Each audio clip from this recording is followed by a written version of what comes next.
मैं डॉक्टर विश्व प्रकाश सिंह, अध्यापक, महाराणा प्रताप इंटर कॉलेज, गोरखपुर। प्रिय छात्रों, आज हम लोग भूगोल के अध्याय 2 भारत का भौतिक स्वरूप का अध्ययन करेंगे। जैसा कि आप अपने स्क्रीन पे देख रहे हैं, ये भूगोल की पुस्तक का अध्याय 2 भारत का भौतिक स्वरूप है। चलिए शुरू करते हैं। भारत विभिन्न स्थलाकृतियों वाला विशाल देश है। स्थलाकृति मतलब जानते हैं, जो ये स्थल पे आकृतियाँ होती हैं, जैसे पर्वत, मैदान, मरुस्थल, पठार तथा द्वीप समूह। ये क्या है? इन्हें स्थलाकृति कहा जाता है। तो हमारे देश में हर प्रकार की भू आकृतियाँ पाई जाती हैं। भू आकृतियाँ भी वही स्थलाकृतियाँ ही हैं। तो आप देखे होंगे, पर्वतीय क्षेत्रों में गए होंगे तो पर्वत देखे होंगे। मैदानी क्षेत्र में हम लोग रहते हैं जहाँ समतल भूमि है। मरुस्थल, जहाँ की कोई फसल नहीं उत्पन्न होती है। राजस्थान में अब बहुत बड़ा मरुस्थल है, थार भारत का। द्वीप समूह के बारे में आप लोग पिछले अध्याय में पढ़े ही थे। अंडमान निकोबार द्वीप समूह, लक्षद्वीप समूह और पठार, जो उच्च भूमि होती है, मैदानी क्षेत्र और पर्वतीय के बीच की भूमि होती है। ठीक, तो भारत में ये सभी प्रकार की स्थलाकृतियाँ पाई जाती हैं। अब भारत की जो मुख्य भू आकृतियों की विशेषता है तथा उसकी संरचना है, उसके बारे में हम लोग जानेंगे।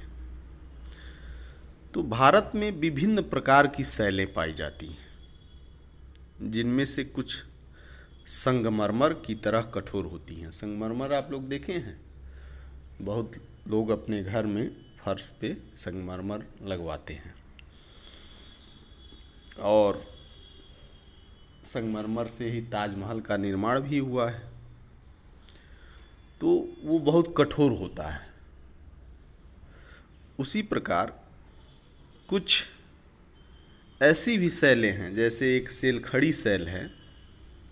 वो इतनी मुलायम होती है कि उसका प्रयोग टेल्कम पाउडर बनाने में किया जाता है। तो देखिए शैलें कितनी प्रकार की हैं। एक शैल इतनी कठोर है कि उसका प्रयोग जो है कि फर्श पे किया जाता है कि कुछ भी गिरे उस पर, कितना हो चला जाए, उस पर असर न हो। एक सेलखड़ी इतना ही मुलायम है कि वो पाउडर बनाने के काम में उसका प्रयोग होता है। इसी प्रकार मिट्टी भी अलग अलग तरह की पाई जाती हैं। आप लोग सामान्य व्यवहार में देखते हैं, रंग, उसमें रंगों की विभिन्नता पाई जाती है। ये सब क्या है? इसलिए कि वो विभिन्न प्रकार के शैलों से बनी होती है, इसलिए उसमें भी भिन्नता होती है। आप देखे होंगे कहीं बलुई मिट्टी है, कहीं खूब चिकनी मिट्टी है, तो कोई हल्के पीले कलर में है पूरा। तो ये सब शैलों की भी विभिन्नता के कारण होता है। ठीक है। भारत एक विशाल भूभाग है। इसका निर्माण विभिन्न भूगर्भीय कालों के दौरान हुआ है। इनके अलावा अपक्षय, अपर्दन तथा निक्षेपण के द्वारा भी जो वर्तमान उच्चावचों का निर्माण है या संशोधन है, वो हुआ है। ठीक। अब हम लोग इसी में एक महत्वपूर्ण सिद्धांत है जो भूगोल में इम्पॉर्टेंट सिद्धांत माना जाता है, प्लेट विवर्तनिक सिद्धांत। ये क्या है, इसको जानेंगे। ये प्रश्न भी बन सकता है कि प्लेट विवर्तनिक सिद्धांत क्या है। तो चलिए हम लोग जानते हैं प्लेट विवर्तनिक सिद्धांत क्या है। इस सिद्धांत के अनुसार पृथ्वी की ऊपरी परपटी 7 बड़ी एवं कुछ छोटी प्लेटों से बनी है।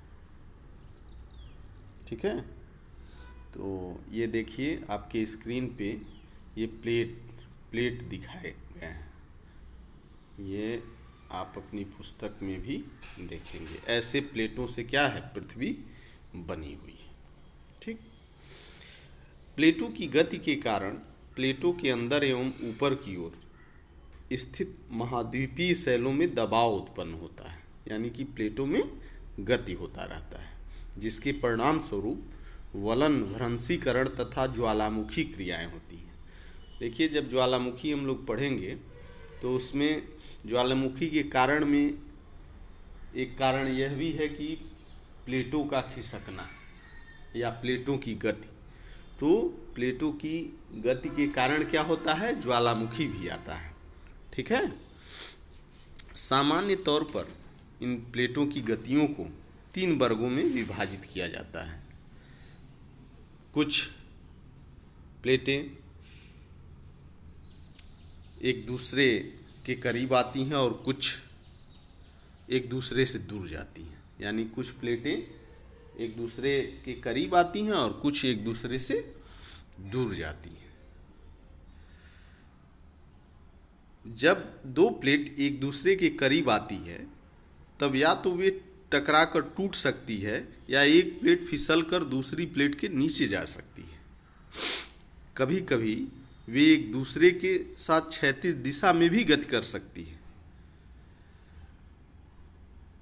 इन प्लेटों में लाखों वर्षों से हो रही गति के कारण महाद्वीपों की स्थिति तथा आकार में परिवर्तन आया है।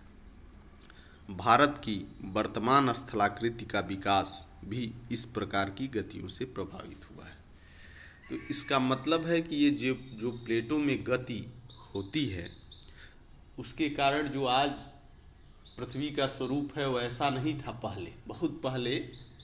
आज जो आप जिस स्वरूप में देख रहे हैं वह नहीं था, बहुत परिवर्तन हुआ है। और वह परिवर्तन क्यों हुआ है, प्लेट विवर्तनिक सिद्धांत के कारण, प्लेटों की आपसी गति के कारण। ठीक है, चलिए आगे जानते हैं। सबसे प्राचीन भूभाग गोंडवाना भूमि का एक हिस्सा था। इसके इतिहास के बारे में, गोंडवाना भूभाग के विशाल क्षेत्र में भारत, ऑस्ट्रेलिया, दक्षिण अफ्रीका, दक्षिण अमेरिका तथा अंटार्कटिक के क्षेत्र शामिल थे। तो ये देखिए जो आपका ये मानचित्र है, तो इसमें ये गोंडवाना लैंड, ये पूरा नीचे का समझिए, ये एरिया, ये ऑस्ट्रेलिया, इसमें भारत भी है, और ये दक्षिण अफ्रीका, और ऐसे ये दक्षिण अमेरिका, ये हो गया, ये अंटार्कटिका है। ये क्या था, ये सब गोंडवाना भूमि का एक हिस्सा था। संवहनी धाराओं एवं भूपरपटी को अनेक टुकड़ों में विभाजित कर दिया और इस प्रकार भारत ऑस्ट्रेलिया की प्लेट गोंडवाना भूमि से अलग होने के बाद उत्तर दिशा की ओर प्रवाहित उत्तर दिशा की ओर प्रवाह के परिणाम स्वरूप ये प्लेट अपने से अधिक विशाल प्लेट यूरेशियन प्लेट से टकराई। इस टकराव के कारण इन दोनों प्लेटों के बीच स्थित टेथिस, ये देखिए टेथिस भू अभिनति के अवसादी चट्टान वलित होकर हिमालय तथा पश्चिम एशिया की पर्वतीय श्रृंखला के रूप में विकसित हो गए। इसी से आपको ये भी पता चलता है कि हिमालय का निर्माण कैसे हुआ। ठीक है, हिमालय का निर्माण भी क्या हुआ, इन प्लेटों के खिसकने से, अलग होने से, गोंडवाना भूमि का हिस्सा अलग होने से ये क्या नाम है, गलित होकर हिमालय पर्वत का निर्माण हुआ। ठीक। टेथिस के हिमालय के रूप में ऊपर उठने तथा प्रायद्वीपीय पठार के उत्तरी किनारे के नीचे धंसने के परिणाम स्वरूप एक बहुत बड़ी द्रोणी का निर्माण हुआ। समय के साथ साथ यह बेसिन उत्तर के पर्वतों एवं दक्षिण के प्रायद्वीपीय पठारों से बहने वाली नदियों के अवसादी निक्षेपों द्वारा धीरे धीरे भर गया। ठीक है। तो इसमें आज हम लोग ये जाने हैं कि प्लेट विवर्तनिक सिद्धांत क्या है।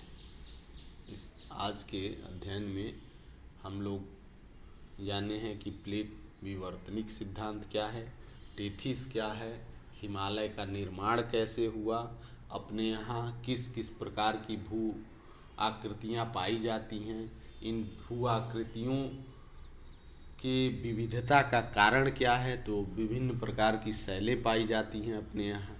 तो ये सारी जानकारी आज हम लोग क्या नाम है पढ़े जाने, और अगले टर्न में हम लोग ये भारत की जो मुख्य भौगोलिक वितरण है, जो हर दृष्टि से इस चैप्टर का मुख्य भाग है, इसके बारे में हम लोग पढ़ेंगे। धन्यवाद।